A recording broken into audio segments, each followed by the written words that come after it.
Hello and welcome back to the Holiday Vlog 2022. Just learned how to talk today.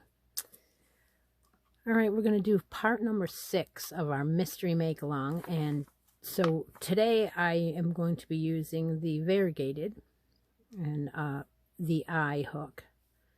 And we're going to start with our normal slip knot.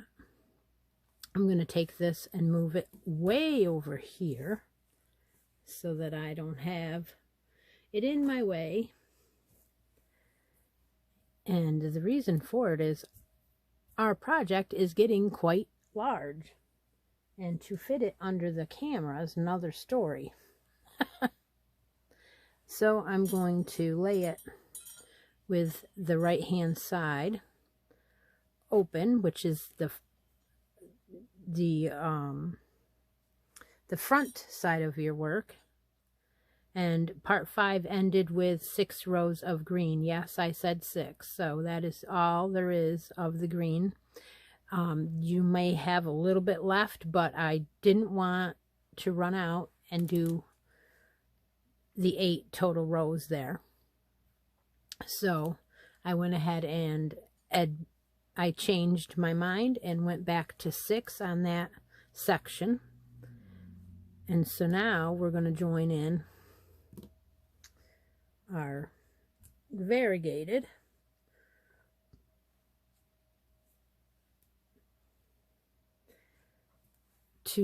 On the right hand side, we will be going, make a slip stitch in your first double,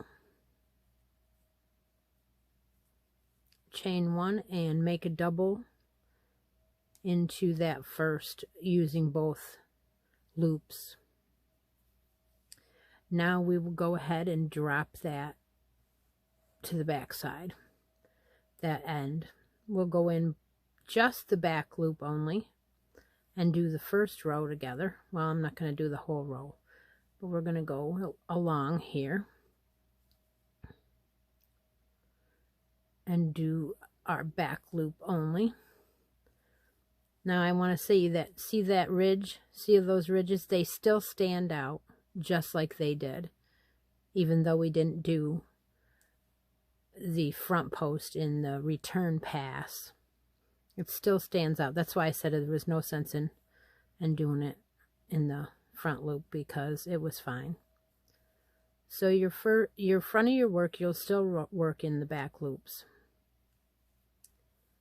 And we'll go ahead and work up to our peak again. We're going to be doing 2 rows of the variegated.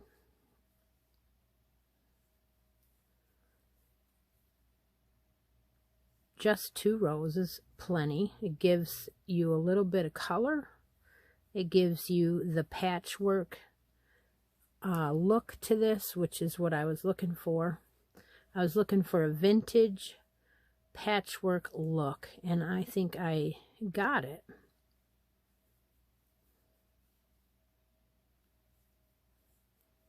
This spotted yarn comes up, speckled yarn comes up so nice against the solids. and you just need a little bit of it to set off the look I'm looking for.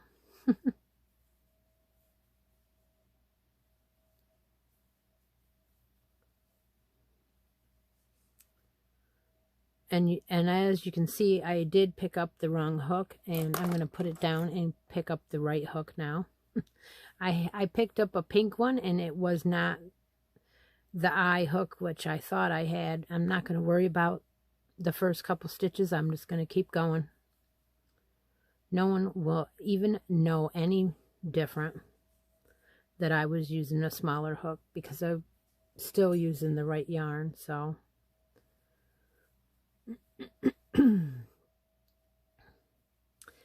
we've decided that if I'm not going out of the house on Christmas morning, that I'm going to have a Christmas morning live. So if anybody is free and wants to join me 10 a.m. on Christmas morning, I guess we're going to go ahead and get together. So what I'll do is in the next couple days, I will come up with something for us to do, because if you are on the live with me on Christmas morning, that means you probably would enjoy doing something together, because you are free and you have nowhere that you need to be. So I will plan on some kind of mini make-along for our Sunday live on Christmas morning.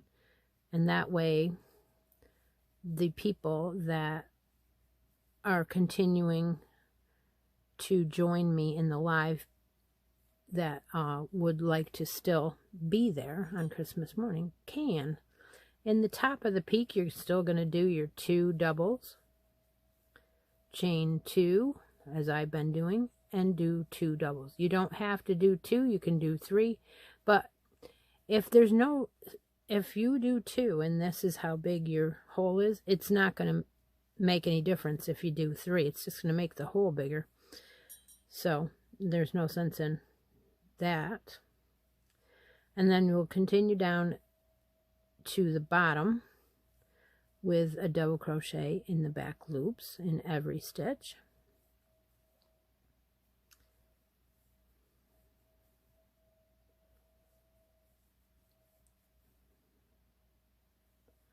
Yep, so that's the plan.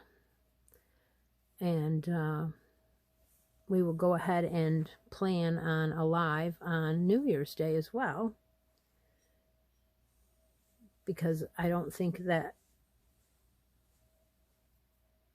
is a problem at all for those that want to join us. So I'll have to start a new playlist that day for 2023. Playlist of lives. Yes, this last Sunday, yesterday, we had the number 100 live on my show. Imagine that, 100 lives already. Wow. Time flies. I did 2 years of lives so far. That's crazy. I didn't dare do them, but I got used to it. And yeah, there are trolls, and yeah, there are people that don't realize that their comments can cut or make you feel bad while you're doing the lives. However, that is the way it is, I guess. I shouldn't take it so personally, but in this content where we are creating, yes, you are going to take it very personally. Now, when you get to the bottom of your valleys, you just skip over 2 to make that point come to the valley, and then keep going, double crocheting in your back loop only. When you get to your end of your row, you will turn your work, you will chain 1, and you will continue to do row 2 the same way, only I'm going to use both my loops on my back pass.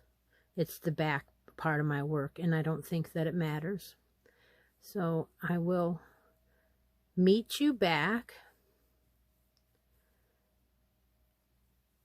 actually, I think what I'll do is I will go on to the next part of this part 6 and do the next part, and I will work on this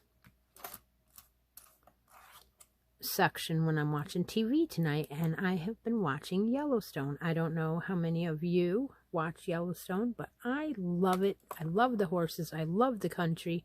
I love Kevin Costner, and all of the other characters have really made me enjoy this show. So I'm going to plan on watching 1923 now too, because that's a spin-off. And I watched 1883 and it was awesome. So I will move this now to the second section here so that you can see.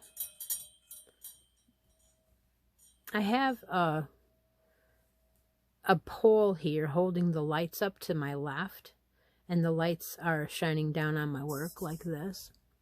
And on that pole is a strand of Christmas. It's a strand of Christmas lights. That's a necklace.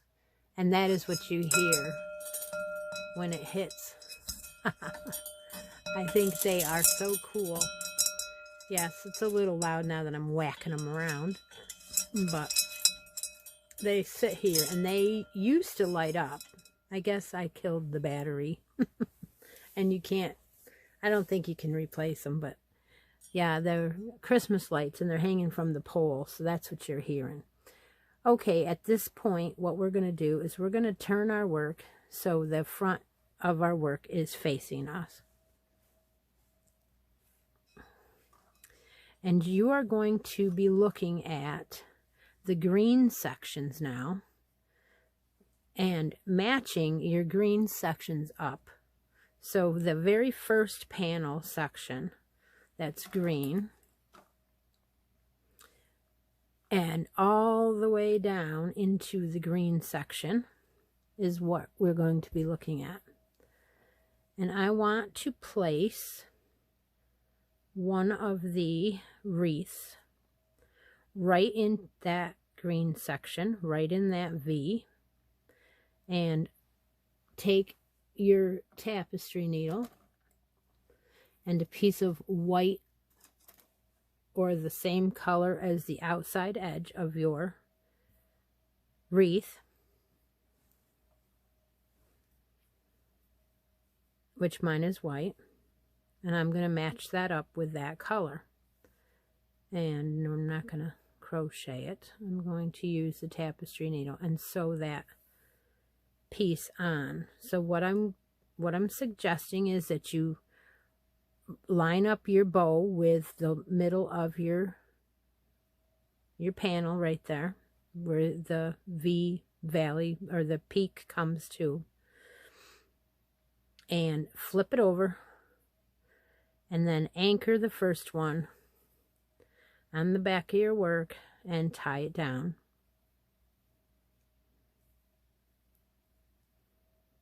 And then just bring it up through onto the front side of your work. Now at this point, I'm going to go back on this side of my work, not on the outside, the inside of that V. And I'm going to catch the very bottom of one of the white sections there. Now that should stay right there, and it's even up with the place that I want it. If you wanted to, so that it doesn't move around, you could take another stitch marker, anything that you can grab that will do it, and put one into the top of your ornament and keep it secure from moving around while you are doing this. So at this point, we're going to catch one of the green section and then come up through the white. But you don't want to go all the way through your work. You just want to catch one strand of the green and come up through the white. Again, 1. Just keep going all the way around on that wreath. Just catch another one.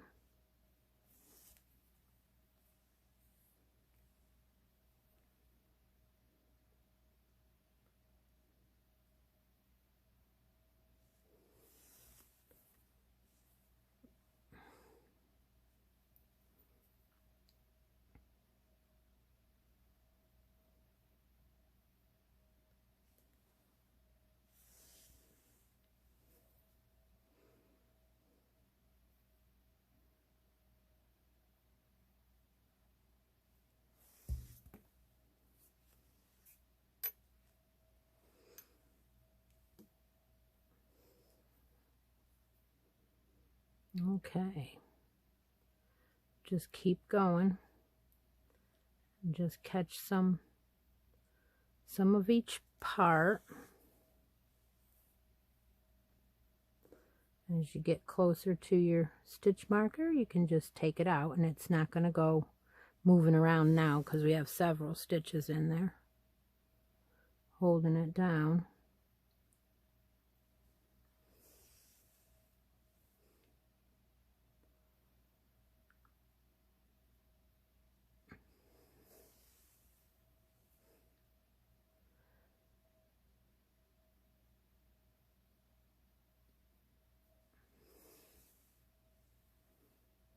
Now I'm going to go ahead and grab one way up there, and it'll close that gap up just a bit, and grab another one way up there. There we go. Now I can take my stitch marker out, and my wreath should be lined up pretty darn close to that middle. Doesn't have to be exact.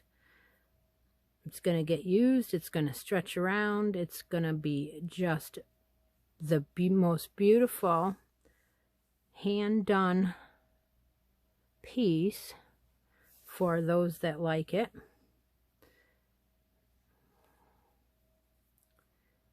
And you have been creating this along with me. I have never done this before. It is just something out of my head that I decided to do. The more I thought about it, the more I added, until it just grew into this idea. Hopefully, I will continue to pour out these types of ideas for everyone to enjoy. I get worried that sometimes I will stop having these creative ideas when I'm taking a shower or whatever. Whenever I have them, I try so hard to write them down and say, hey, write this down, because, you know, you got to share it with everybody. As you get closer and closer to the bottom, make sure you don't go too far into the white, because you don't, or that white section, because you just want to keep it on the green and leave that green show underneath. Yep. All right, so at this point, I'm going to finish this off, and I will show you that there's no white showing on the other side. Weave in all your ends and do all of your wreaths underneath the green section, so that every other has, see how the tree is up here? You don't want another one underneath it. Do every other. So you're going to go to the next green and go down into the green part on there and do another wreath. And I will meet you back for part 7 on another day. So take care and take a moment out of each day and be creative. Talk to you later. Bye for now.